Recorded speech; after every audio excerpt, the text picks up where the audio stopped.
A pinhole camera captures an image upside down.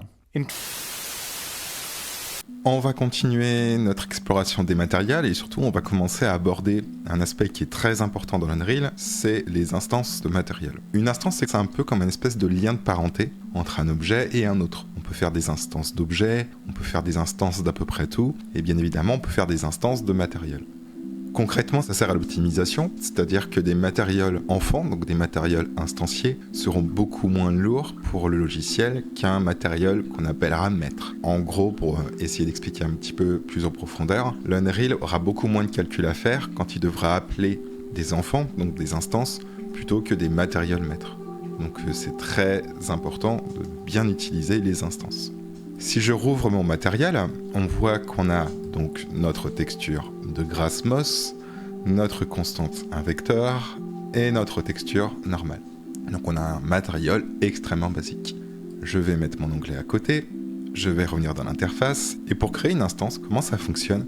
Eh bien si je fais bouton droit sur mon matériel, j'ai diverses possibilités, mais j'ai surtout, vous voyez tout en haut, Create Material Instance. À partir du moment où je crée mon instance, on va l'appeler mi_grass. J'ai ma petite étoile qui signifie que je n'ai pas sauvegardé. Si mon Unreal plante, je perds du coup mon instance. Donc je vais faire Save All. Oui, je vais sauvegarder. Et désormais, si je double-clique sur mon matériel instance, on voit qu'on a une représentation qui n'est pas du tout pareille. Si je reviens dans le matériel maître, on a nos nodes, on a possibilité de rajouter des nodes. Mais dans mon matériel instance, j'ai vraiment quelque chose qui est beaucoup plus basique.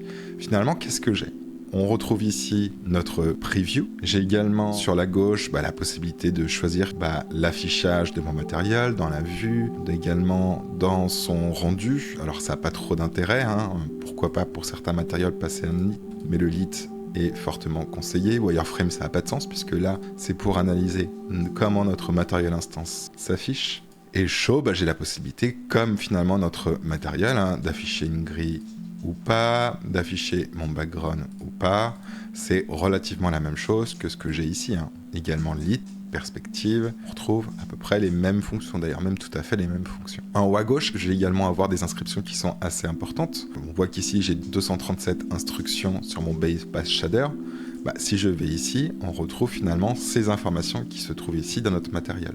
J'ai vraiment un aperçu de combien mon matériel va coûter lorsque l'Unreal devra l'appeler. Si je vais en haut, je peux sauvegarder, je peux aussi afficher l'endroit où est stocké mon matériel instance. J'ai la possibilité d'avoir diverses choses, ça, je ne sais pas si on y viendra par la suite, mais voilà, c'est des fonctions un peu plus avancées.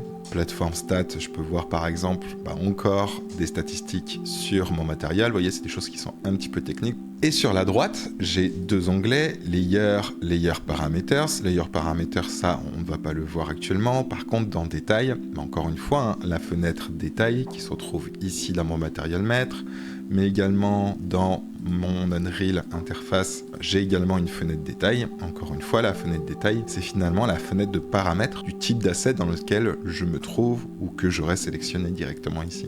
Dans cette fenêtre détail, je peux filtrer encore. Si j'ai diverses informations, j'en ai plusieurs, ou j'ai une bonne liste d'informations, on verra qu'on peut rajouter des informations. On va voir ça dans cette vidéo. Je peux très bien filtrer directement ici, comme d'habitude. Le système de filtre est extrêmement performant. J'ai deux onglets sur la droite. Ça, on viendra les utiliser un petit peu plus tard. C'est des choses qui nous permettent de modifier l'affichage, etc., etc. Là, pour l'instant, j'ai quelque chose d'extrêmement basique, donc ça n'a pas trop de sens. Et ensuite, en général, je vais avoir la partie physical matériel. Physical matériel qui, on va dire, est utile pour certaines choses. On viendra en parler plus tard. Mais également, j'ai la partie parent, où là, par contre, j'ai quelque chose qui est à l'intérieur. Finalement, mon parent, c'est quoi? C'est mon matériel master. Donc c'est comme quand je vous expliquais ce qu'est une instance. On peut voir l'instance comme un enfant et que son parent, pour le coup, pour le matériel, c'est quoi? C'est mon m_master. J'ai d'autres paramètres ici, mais c'est pour afficher, activer certaines fonctions dont on ne va pas se servir pour le moment. Selon les fonctions, les nodes que je vais apporter à mon matériel maître, il y en a certaines qui vont pouvoir se reporter dans mon instance. En plus de ça, toutes les modifications qu'on apportera sur notre instance, ces modifications n'auront pas besoin d'être compilées.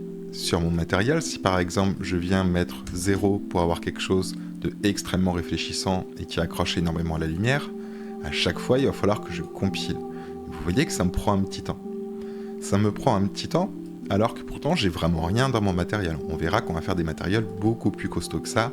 Là j'ai vraiment 3 nodes, 2 pour les textures et une constante. Je vais remettre 0.95, alors que l'instance, ça va se faire instantanément. Donc vraiment, hein, je répète au niveau des avantages. Premier avantage que j'ai cité au début, ça va être l'optimisation. Une instance, donc un enfant, va être beaucoup moins coûteux pour l'Unreal à l'afficher à un moment dans votre projet, votre jeu, votre film ou que sais-je. C'est également un avantage considérable sur la rapidité puisqu'on va avoir une modification qui va être en temps réel. Et on a également une interface qui est beaucoup plus simplifiée. Généralement, vraiment, ceux qui font dans les grosses boîtes, ceux qui font les matériels, vont vraiment créer des notes, des fonctions, des possibilités. Et ensuite, d'autres artistes vont prendre la main, ils vont utiliser quasiment que les instances. Il n'y aura pas de possibilité d'apporter des fonctions très compliquées. Non, on va simplement débloquer des fonctions qu'on retrouvera ensuite dans notre instance et qu'on pourra utiliser, modifier, adapter par rapport aux résultats qu'on veut faire. Mais il n'y aura pas de choses compliquées à faire directement ici dans notre instance. Actuellement, dans notre instance mi_grass, je peux pas faire grand chose, même je peux strictement rien faire, quoi.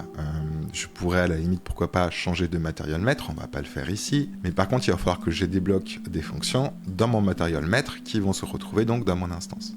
Si je retourne dans mon matériel maître et que je veux me donner la possibilité dans mon instance de pouvoir modifier à la volée la force de la roughness. Actuellement, il faut toujours que je repasse dans mon matériel maître pour changer une valeur, la recompiler, pour ensuite voir l'effet qu'il y a sur mon cube.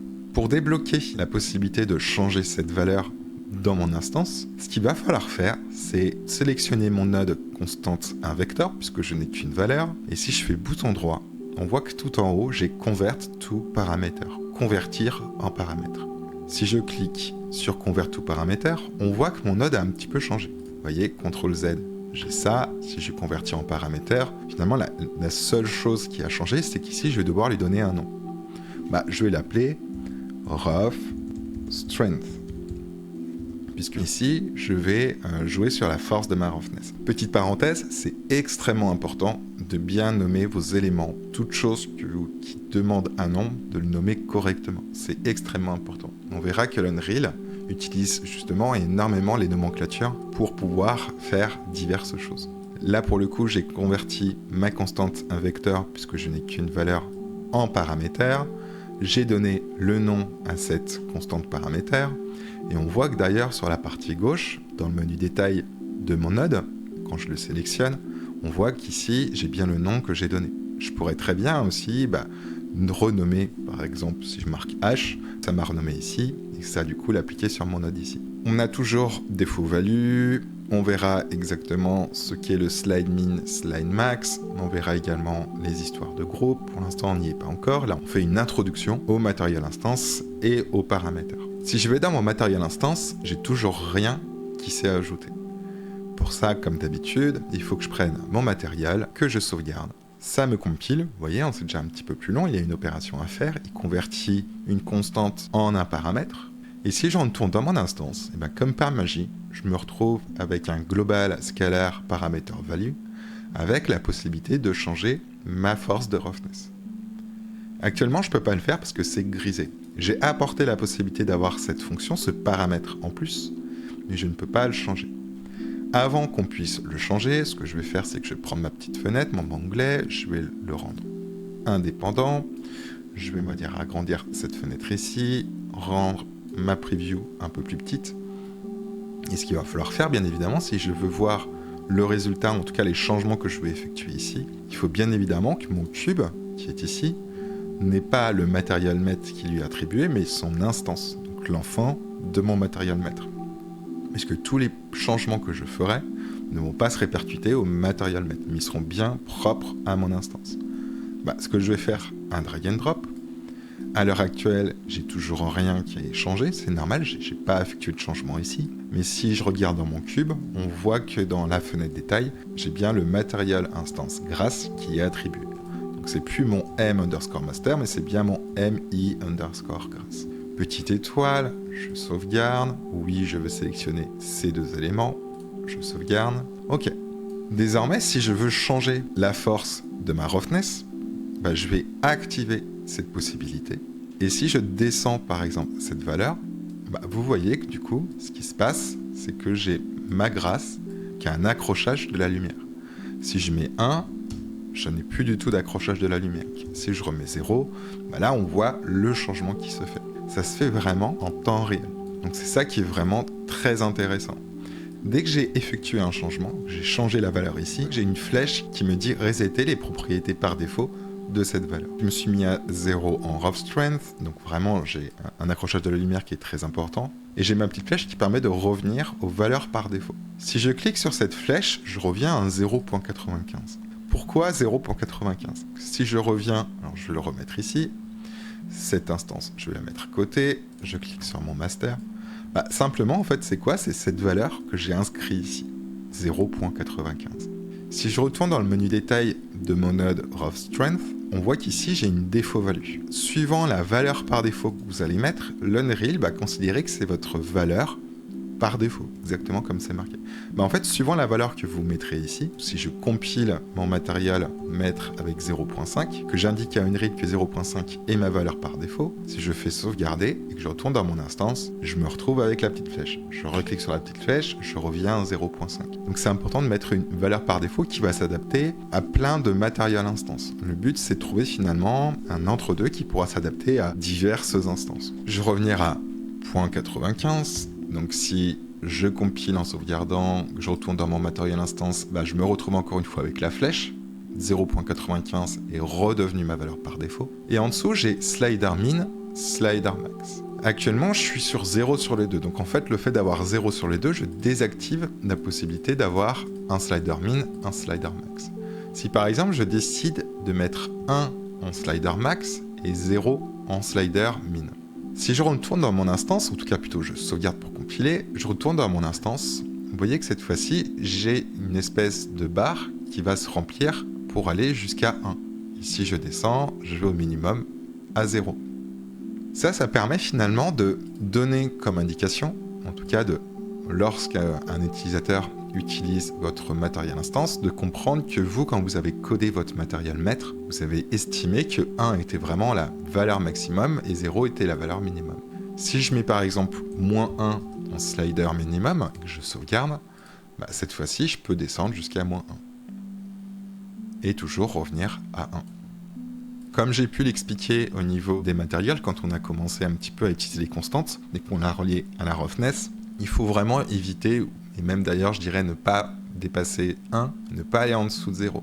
Si je vous remonte, si je mets 0, j'ai un énorme accrochage de la lumière avec de la réflexion. Si je mets -1, j'ai pas vraiment de changement. Si je mets 1, j'ai du coup une surface qui est entièrement rugueuse. Si je mets 2, ça va pas changer de quoi que ce soit. D'ailleurs, comme j'ai pu l'expliquer, généralement, on va pas aller au-dessus de 0.95, on va jamais aller jusqu'à 1 et jamais descendre jusqu'à 0.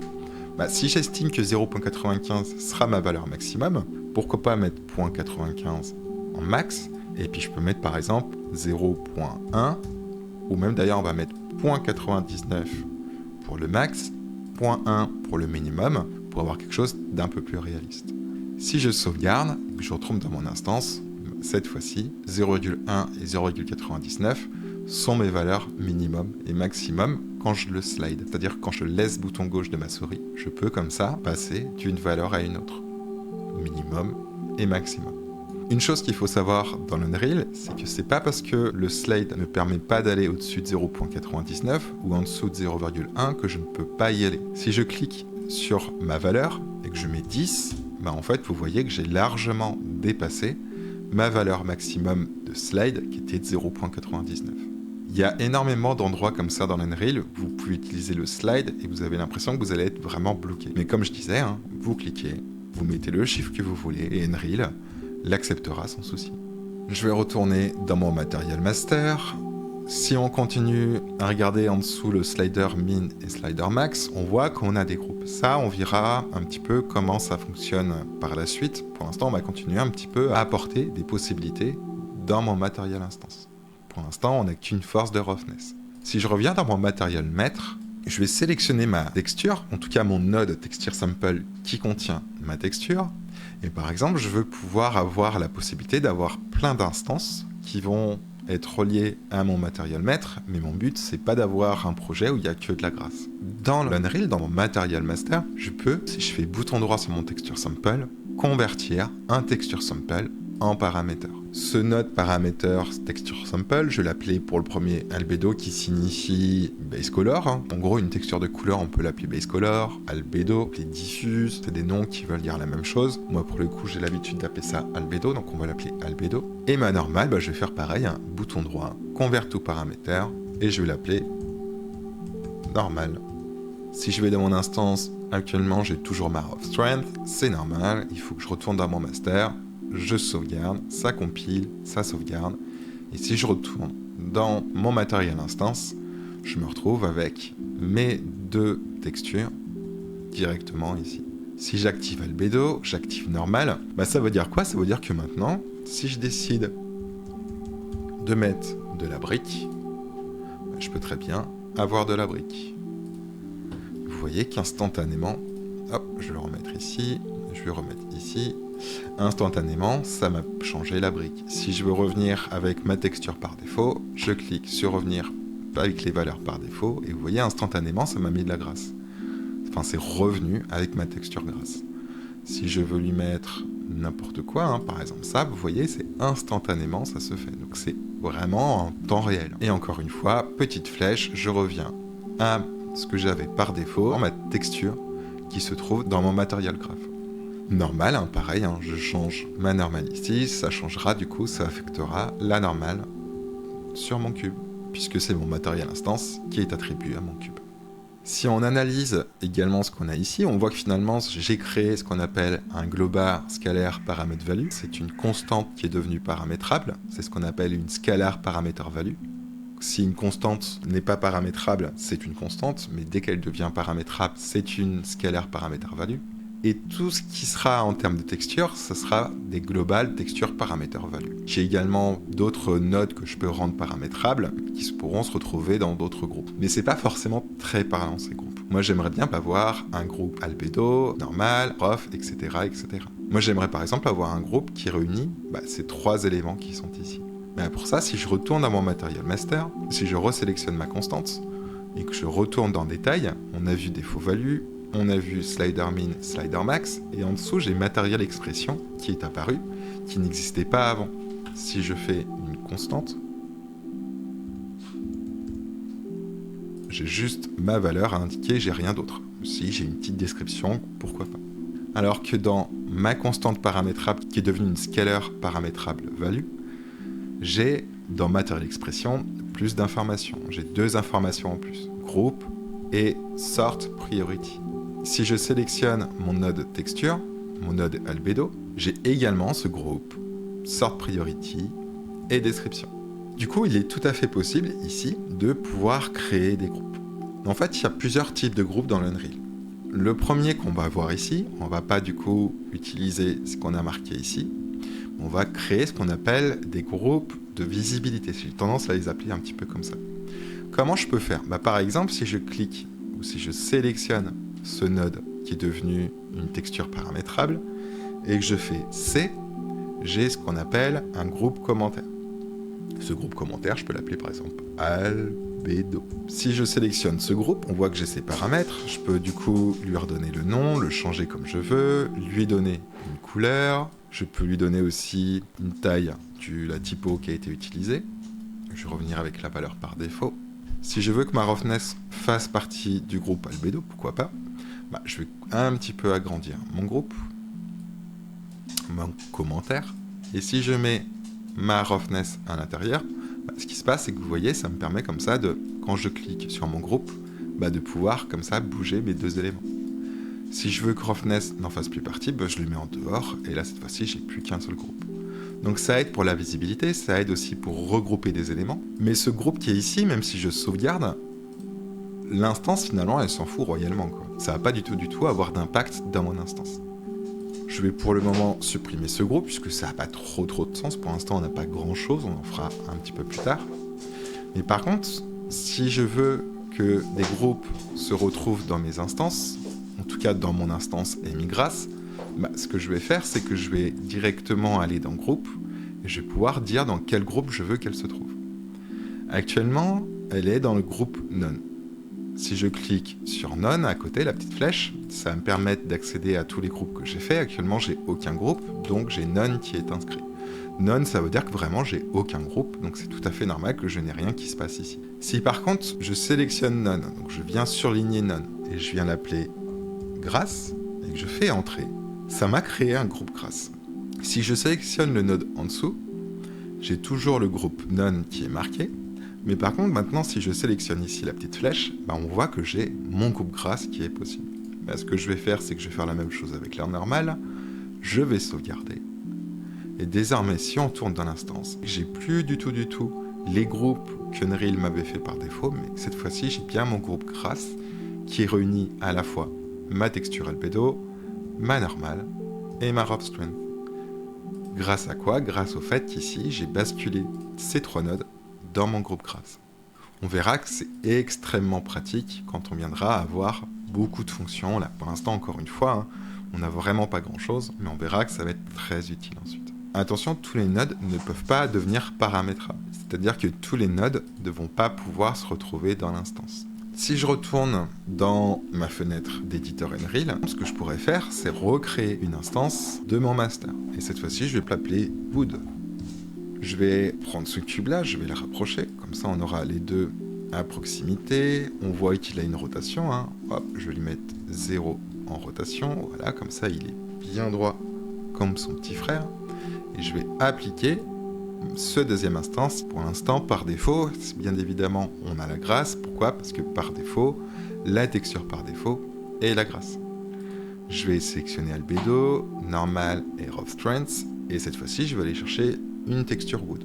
Dans notre Starter Content, notre dossier cadeau d'Unreal, on a une Wood. Vous voyez, il suffit simplement que je tape Wood, je sélectionne ma Wood, je vais aller chercher une Wood également qui correspond par rapport à ma texture de couleur, je l'applique. Si je fais sauvegarder, hop, on voit que directement, j'ai 2 instances qui n'ont rien à voir et qui sont liées à mon matériel maître, qui me donne vraiment un affichage qui n'a vraiment rien à voir. Et on peut continuer comme ceci. Je vais dupliquer, quoique je vais faire Alt, bouton gauche pour dupliquer et déplacer mon cube. Je vais refaire une instance encore. Je vais l'appeler Metal. J'applique mon instance Metal en drag and drop. Pour l'instant, c'est de la grâce Moss, encore une fois, parce que mes textures par défaut sont de la grâce. Je vais mettre ma fenêtre ici. Je vais lui demander qu'elle prenne un peu plus de place. On va aller dans notre Starter Content, dans la partie texture, et on va voir un petit peu ce qu'on peut mettre comme texture. Je pourrais très bien décider de prendre mon Metal Gold qui est ici. Alors je peux le sélectionner et cliquer sur appliquer, la normale également. On voit quand même que donc à partir de mon matériel maître, j'ai vraiment 3 instances qui n'ont rien à voir. Par contre, il me manque quand même quelque chose pour le métal, c'est que actuellement, je n'ai pas débloqué de fonctions qui me permettent d'avoir du métal. Je vais remettre mon petit onglet, je vais revenir dans mon master, je vais faire un petit peu plus de place ici. Ce qu'il va falloir que je fasse, c'est apporter une fonction qui me permettra comme ça de pouvoir jouer sur cette entrée métallique qui est ici. Je vais faire un bouton droit, je vais aller chercher ma constante, je vais la brancher dans métal. Par défaut, je vais laisser 0, puisque je vais avoir plus souvent besoin de matériel instance qui ne seront pas métaux. Donc je vais laisser par 0, ça me convient bien. Si encore une fois, je veux pouvoir la retrouver directement dans mes instances, bouton droit, convert to paramètre, et lui je vais l'appeler Metal Strength. Ce Metal Strength, je vais décider de le mettre également dans le groupe grâce. Pour l'instant, on va tout réunir comme ceci. Je vais juste réagencer mes nodes, c'est quand même plus joli. Parfait. Je sauvegarde, je compile. Et ici, je retourne maintenant ici. J'ai la possibilité maintenant d'avoir du métal. Ça veut dire que si je mets par exemple, j'active mon métal, je mets 1 sur métal, cette fois-ci, on voit que à partir pourtant du même matériel maître, on a vraiment 3 choses qui n'ont vraiment rien à voir en termes de rendu. Je vais revenir sur mon matériel Wood, je vais lui mettre par exemple 0.7 pour avoir un peu d'accrochage de lumière, quelque chose qui soit un peu plus sympa. Je peux même faire 0.6, allez, pour avoir quelque chose qui accroche plus la lumière. Mais si je retourne ici, voilà, ça s'est appliqué directement ici. Et là, on voit vraiment que j'ai 3 instances, donc 3 enfants de mon matériel maître qui se retrouvent ici, qui n'ont vraiment rien à voir. Métal, wood, grass, on ne peut pas dire que ce soit des matériaux qui soient identiques. Mais ça, c'est vraiment voilà, la force des matériels instances. Ça veut vraiment, voilà, si vous arrivez à débloquer suffisamment de fonctions qui vous permettront ensuite d'avoir des enfants, des instances qui vous permettent d'avoir des rendus extrêmement différents, l'avantage, c'est que du coup, vous aurez une flexibilité assez folle, puisque tout se fait, les changements se font en temps réel. Mais en plus de ça, l'Unreal aura vraiment qu'un matériel maître à calculer, et ensuite, ce sera que ses enfants ensuite qui devraient calculer, donc ce sera beaucoup, beaucoup plus léger. Ok, si je reviens par exemple sur mon MI Metal, on voit que j'ai Albedo, Metal Strength, Normal, Rough Strength. Moi, j'aimerais quand même avoir un certain ordre, c'est-à-dire que j'aimerais d'abord commencer par les textures, avoir Albedo et Normal qui se suivent, et ensuite, pourquoi pas, Rough Strength, et ensuite Metal. Mais là, on voit que c'est un peu dans le désordre. Si je veux choisir l'ordre à afficher en termes de fonctions que j'aurais débloquées dans mes instances, ce qu'il va falloir faire encore une fois, c'est revenir dans mon master. Je vais sélectionner ma texture grasse, et on voit qu'en dessous, mon groupe que j'ai créé, qui est mon groupe grasse, j'ai vraiment qu'un groupe, qui est ici, on voit qu'ensuite, j'ai Sort Priority. Et tous mes nodes sont à 32. Alors je sais pas pourquoi, j'ai pas d'explication pourquoi c'est 32 la priorité qui est gérée par défaut sur l'Unreal. Je pourrais pas vous dire exactement à quoi correspond ce 32. Mais par contre, en choisissant ma priorité, en définissant ma priorité ici, je vais pouvoir dire à Unreal, ok, quel sera mon ordre d'affichage. Ce que je vais faire, c'est que je voudrais que ce soit ma grace, ma normale, ma rough strength, et ensuite ma metal strength. Ma grace, vu que je veux que ce soit ma première texture, ma première fonction, je vais faire priorité 0. Ça sera ma priorité absolue. Je vais sélectionner normal, je vais faire priorité 1. Ma rough strength, ce sera ma priorité 2. Et la metal strength, priorité numéro 3.